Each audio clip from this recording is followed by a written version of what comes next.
Okay, so I'm going to do a few quick problems for you where we look at identifying whether a molecule can exhibit cis or trans geometric isomerization or not.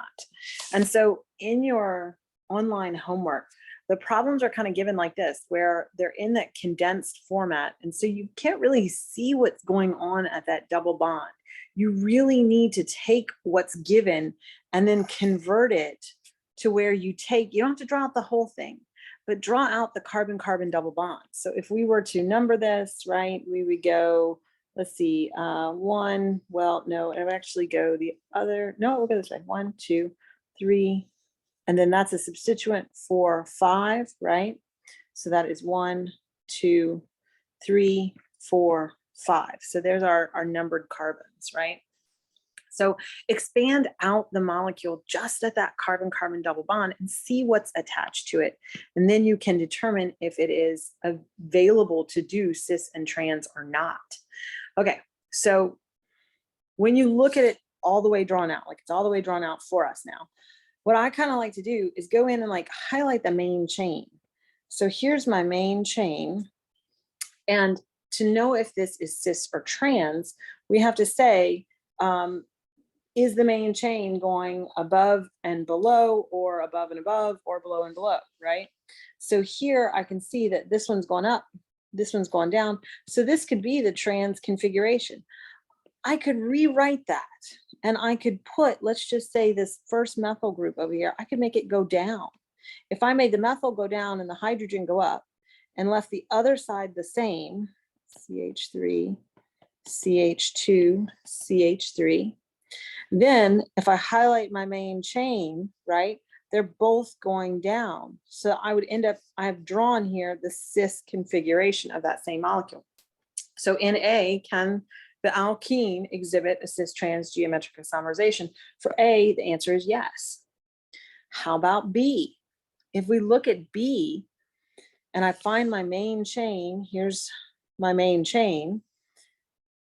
I go 1, 2, 3, 4, right? If I look at that, carbon number 2 has 2 of exactly the same things.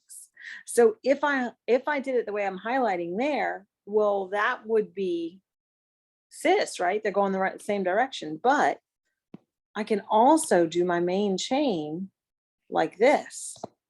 So now this would be where I go down and where I go up, and this would be carbon number 1. It doesn't matter. So because carbon 2, this carbon right here, has 2 of exactly the same thing attached to it, there's no cis or trans.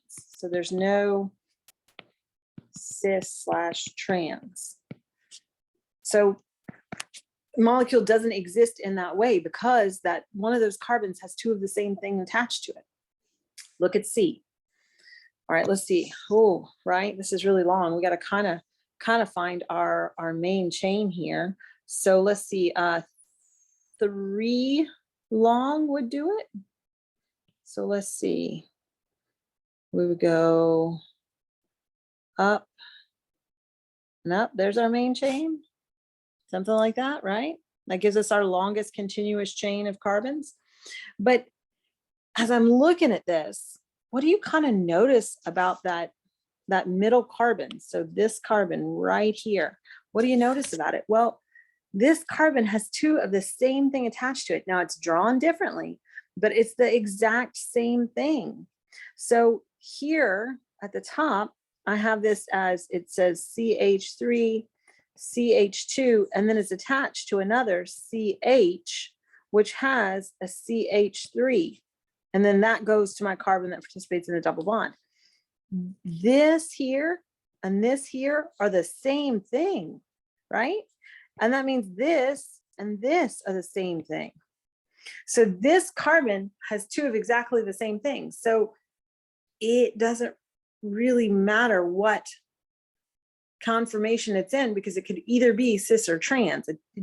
If you have one carbon where you have 2 of the same things attached to that carbon, it can't be cis or trans because you have 2 of exactly the same thing.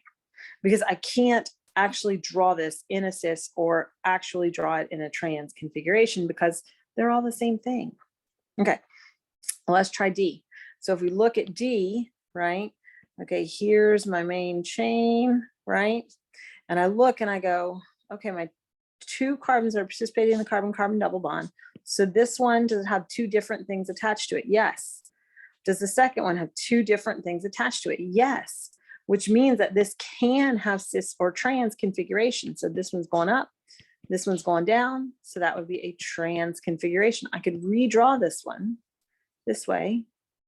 Let's say I put the hydrogen up here and I put the CH3, CH2 down there. And then I do CH3, CH2, CH3. Okay, so now I'm going to go down, up, and then back down. So these are going in the same way. They're both going down. So this is going to be the cis configuration. So always look at the carbons that participate in the carbon-carbon double bond and determine if they have 2 different things attached to them. And if they have 2 different things attached to them, then they can be cis or trans. Otherwise, they can't. All right, hope that helps.